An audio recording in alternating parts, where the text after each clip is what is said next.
Emil, ved du, at man ud fra hvilken bil man kører i, kan se, hvem man er? Nej, det ved jeg ikke. Det er ikke. Du har den her Mercedes 250e. Og jeg tror jo, jeg er ham, der sidder der. Ja. men det er jeg ikke. Vi har talt med Christian Grau, som er sådan en livsstilsekspert, og han kan fortælle ud fra den her bil, hvem du er. Hvem jeg er. Og det er der kommet sådan en lille video ud af, som jeg gerne lige vil vise dig. Så må vi se, om man har ret i det, han siger. Her kommer Christian Grau. Christian Grau er en rigtig klog mand, for han skriver bøger om mænd og biler. Jeg er en meget klog mand, fordi jeg skriver bøger om mænd og biler.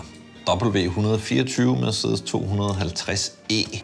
Han er på den ene side ret ironisk omkring sin bil, kalder den Hassan og synes, det er lidt sjovt. Og på den anden side, så er vi altså i gang i en ret traditionel mand. Han er omkring 30 år. Han har det der motto, en stor mand skal have en stor bil.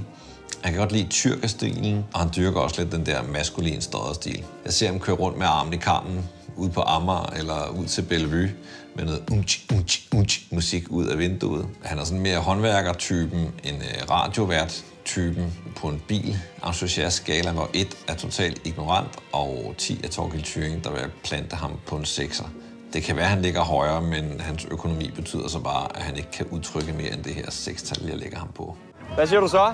Har han ret i noget af det, han siger? Ja, jeg har bare været på Amager Strand med nedrullede ruder, og jeg har også kørt til Bellevue en gang eller to. Og jeg kan godt lide tyrkerstilen. Min mor boede i Athen i 15 år. Altså, jeg elsker alt, hvad der er etnisk. Men jeg tror, jeg er meget mere radiovært, end jeg er håndværker. Han vil ikke vide, hvor dårlig jeg er med dem her. Altså. Jeg ved, at han har ret i det der med, at du elsker den maskuline stodderkultur. Har han ikke det? Jo, men jeg tror bare generelt, jeg elsker al kultur.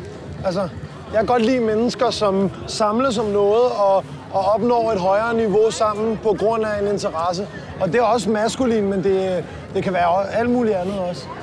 Og så siger han det her med, at på bilentusiastskalaen, der ligger du på en 6'er ud af 10. Er det rigtigt? Sådan. Ja, måske lidt højere. Måske på en 7'er. Er det ikke imponerende, at han kan sige så meget ud for det her?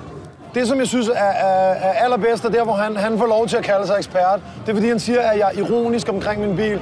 Det synes jeg er vildt, fordi jeg er ironisk omkring min bil. Jeg synes, det er sjovt at lave pis med den, fordi den har brugen den interiør. Jeg kalder den Hassan, og alt det, jeg købte den ude i Ishøj, jeg ændrede kalet og alle de her ting. Hvorfor hedder bilen Hassan? Ja, fordi der står Hassan Auto nede under nummerpladen bagpå. Den kommer fra Hassan Auto, og det synes jeg bare er så sejt, at det passer jo perfekt, at den hedder Hassan. Ja. Så du ruller simpelthen rundt i Hassan? Ja. Skide godt. Jeg ved ikke, hvad min bil skulle hedde.